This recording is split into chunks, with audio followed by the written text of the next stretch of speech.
కానీ అయ్యా అయ్యారు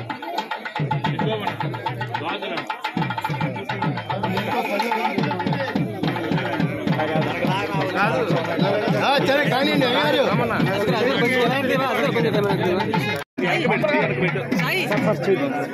అన్న నన్ను పడిపోతాం చంద్రబాబు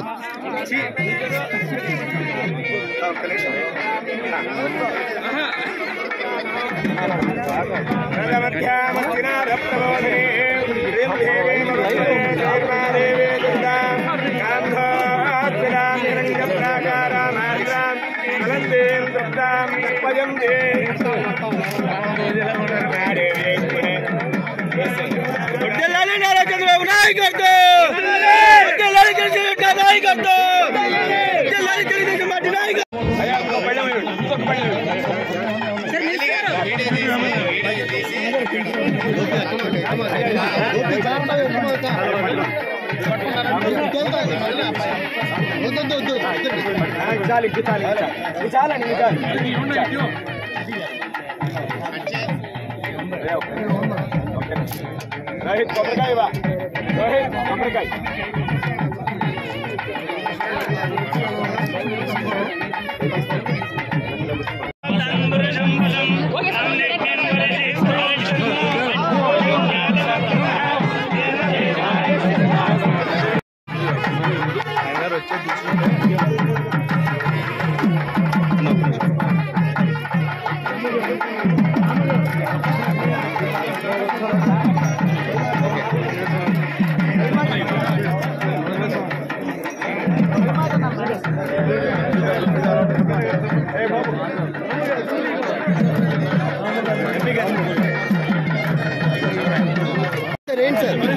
सर ऐसे सर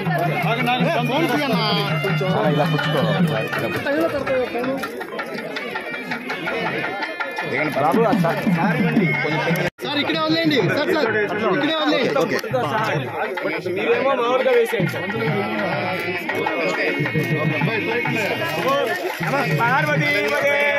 ఎందుకురా ఫ్రేమ్ పెడతావు ఇటు అలా కాదు నువ్వు ఇలా సరిపేసి వెళ్ళిపోతుందని చూస్తావా పెడుతున్నావు పెడతావా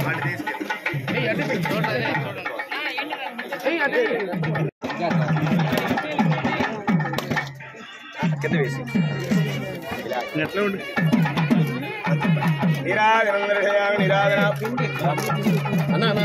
ఏంటన్నా ఒక్క చోటు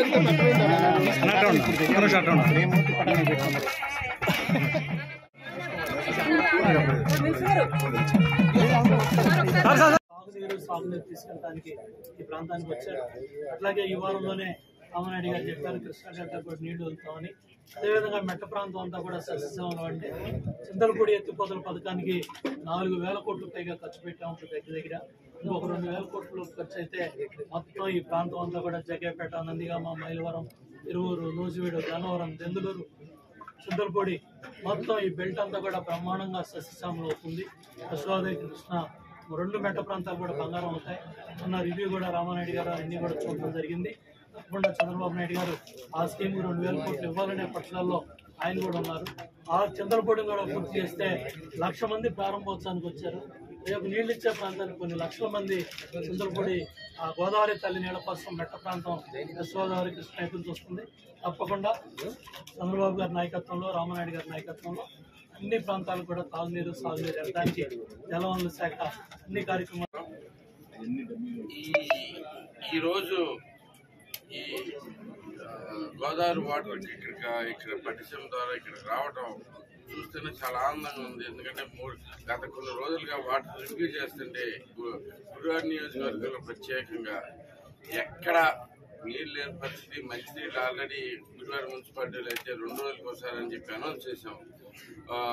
15వ తారీఖు దాటితే మా పరిస్థితి ఏంటనేది టెన్షన్గా ఉంది. అలాంటి పరిస్థితిలో 2 రోజులకు ఒకసారి వాటర్ అని చెప్పి నేను రీసెంట్గా అనౌన్స్ చేయడం కూడా జరిగింది. ఇక పల్లెల్లో ఇంట్లో అయితే కనుక పూర్తిగా చెరువులన్నీ ఎండిపోయి ఉన్నాయి. శాంతం మురుగునీరు లాగా వస్తుంది. అసలే మాకు ఫిల్టర్ మెకానిజం కూడా చాలా పోయి ఉన్న పరిస్థితిలో కనీసం నీరు కూడా ఇవ్వలేని పరిస్థితి తలుచుకుంటే భయం వేస్తా ఉంది. ఇప్పటిదాకా వెంటనే రియాక్ట్ అయ్యి మనకి ఈ పట్టిసీమ ద్వారా నీళ్లు తీసుకొచ్చి మాకు ఇప్పుడే దాహం తీరినట్టుంది. యాక్చువల్లీ చూస్తుంటేనే మాకు కొంచెం గొంతు తడిసినట్టు అనే పరిస్థితిలో ఉన్నాం. ఇది వాటర్ ఇస్తే అన్నందుకు ఈ వాటర్ తీసుకొచ్చినందుకు చంద్రబాబు నాయుడు గారికి, అలాగే ముఖ్యంగా మన మంత్రివర్యులు నిమ్మల రామానాయుడు గారికి చాలా థ్యాంక్స్ చెబుతా ఉన్నాం. కొంచెం మా నీళ్లు దాహం త్వరలో తిరుగుతుందని చెప్పి అసత్యాలతోటి ప్రచారం చేసి ఒక ఛాన్స్ అధికారంలోకి వచ్చినటువంటి వ్యక్తి జగన్మోహన్ రెడ్డి ఏదైతే వాళ్ళ అవినీతి పత్రిక కరపత్రిక సాక్షితో రోజు విష ప్రచారం చేస్తున్నటువంటి పరిస్థితి.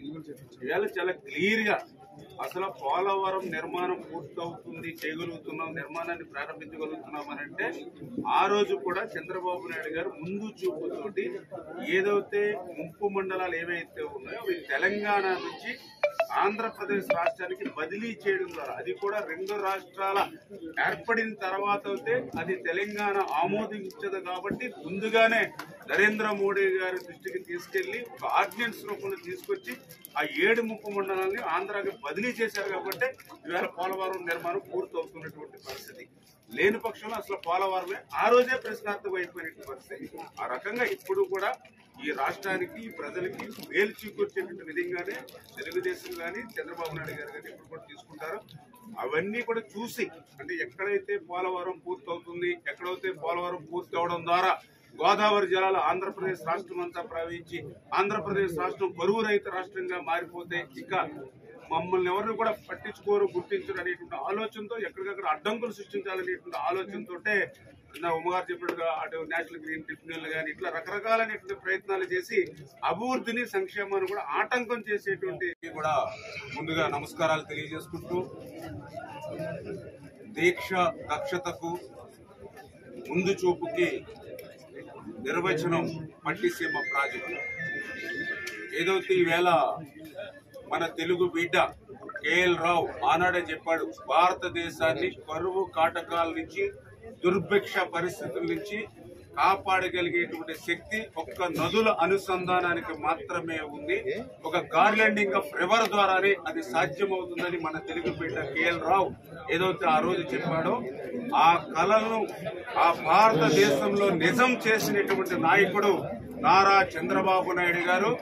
ఆ గోదావరి కృష్ణను అనుసంధానం చేసినటువంటి నాయకుడు నారా చంద్రబాబు నాయుడు గారు. ఏదైతే పోలవరం ప్రాజెక్టు ద్వారా బహుళార్థకమైనటువంటి ప్రయోజనాలు ఆంధ్రప్రదేశ్ రాష్ట్రమంతా ఇచ్చేంత వరకు గోదావరి జలాలు ఏదైతే ప్రతి సంవత్సరం కూడా 3000 టీఎంసీలు వృధాగా సముద్రంలో ఏదైతే కలిసిపోతూ ఉందో ఆ నీటిని మరి పట్టి ఏదైతే పోలవరం ప్రాజెక్టు పూర్తయ్యేంత లోపుగా మరి ఆ గోదావరి జలాలను ఇటు ఏదైతే మరి మన కృష్ణాకు మరి డెల్టాకు అందించడం ద్వారా, పట్టిసీమ ద్వారా, తద్వారా ఇక్కడ ఏదైతే కృష్ణా డెల్టాను మరి స్థిరీకరణ చేయడంతో పాటుగా ఏదైతే ఇక్కడ కృష్ణాకి ఇచ్చినటువంటి వాటర్ ద్వారా రేపు శ్రీశైలంలో ఆ బ్యాక్ వాటర్ నటు మరి ఏదైతే రాయలసీమకు పంపించడం ద్వారా, అదేవిధంగా ఏదైతే పురుషోత్తపట్నం ఎత్తిపోతల ద్వారా మరి ఏదైతే ఏలేరు రిజర్వాయర్ కి తీసుకుని అక్కడి నుంచి స్టీల్ ప్లాంట్ కి, అదేవిధంగా విశాఖకి త్రాగునీరుకి అందించేటువంటి విధంగా. అంటే నేను ఎందుకు చెప్తున్నానంటే పోలవరం మంత్రిగా చేసిన దేవినేని ఉమా గారు ఇక్కడ ఎంతో కృషి చేశారు. ఆ సమయంలో ఇక్కడ హారతి కార్యక్రమాల ద్వారా ఎంతో మంది ప్రజలకి జీవనోపాధి ఉండేది. ఆ జీవనోపాధి కూడా లేకుండా పోయి ఎంతో మంది చిరు వ్యాపారులు కూడా రోడ్డు మీద పడి జీవనోపాధి కోల్పోయిన పరిస్థితుల్లో మేము మంత్రి గారిని ఒకటే కోరుతున్నాం, మళ్ళీ ఇక్కడ హారతి ప్రోగ్రాం పెట్టండి. ఇక్కడ కలకల లాంటిది టూరిజం తప్పకుండా అందరికీ జీవనోపాధి అయినటువంటి హారతి ప్రోగ్రాం కూడా మీరు దయవుంచి చంద్రబాబు నాయుడు గారి దగ్గర దృష్టికి తీసుకెళ్లి మొదలు పెట్టాలని మేము అందరం కూడా వెళ్ళి పోరాటం జరుగుతుంది. తప్పకుండా అది కూడా ప్రారంభించి ఈ ప్రాంతం, ఈ ఇబ్రహీంపట్నం ప్రాంతం గత 2014 నుంచి 19 వరకు ఏ విధంగా కలకలలాడేదో మళ్ళీ గత ఇంకొక నెల రోజుల్లో అదే విధంగా కలకలలాడాలి. కాబట్టి ఇక్కడ చాలా భారీగా ప్రజలు మన మీద అందరూ కూడా ఆశలు పెట్టుకున్నారు. అటువంటి ఆర్థిక కార్యక్రమాన్ని కూడా మీరు వెంటనే ప్రారంభించాలని కోరుకుంటూ మా అందరి తరఫున, మా కృష్ణా డెల్టా ప్రజలందరి తరఫున చంద్రబాబు నాయుడు గారికి, మంత్రి మండలికి, అంతేకాకుండా ముఖ్యంగా రామానాయుడు గారికి ధన్యవాదాలు. నారాయణపూర్, జోరాల, శ్రీశైలం, నాగార్జున సాగర్, పులిచింతల, ఇప్పుడు ప్రకాశం బ్యారేజీలో కూడా 12 అడుగు 3 టీఎంసీలు లేని పరిస్థితి. ఇటువంటి పరిస్థితులు రాకూడదనే నారా చంద్రబాబు నాయుడు గారు ఈ నదుల అనుసంధానం ఏదైతే గోదావరి తల్లి నీళ్లు 3000 టీఎంసీలు సముద్రంలో పోతున్నాయని మార్చి 2015 తెలుగుదేశం పార్టీ ఆవిర్భావం జరిగిన రోజు అది.